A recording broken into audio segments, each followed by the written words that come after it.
Почитувани сограѓани, заканите на директорот на јавното предпријатие ИСАР како да се претворија во реалност.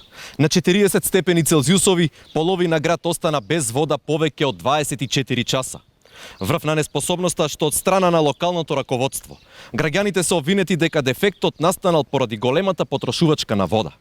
Како за прв пат на вакви огромни горештини да се троши вода.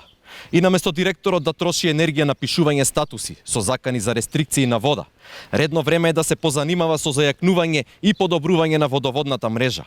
Наместо директорот да објавува видеа на социјалните мрежи и да се оправдува за настанатите дефекти, редно време е јавното предпријатие ИСАР да обезбеди квалитетна услуга.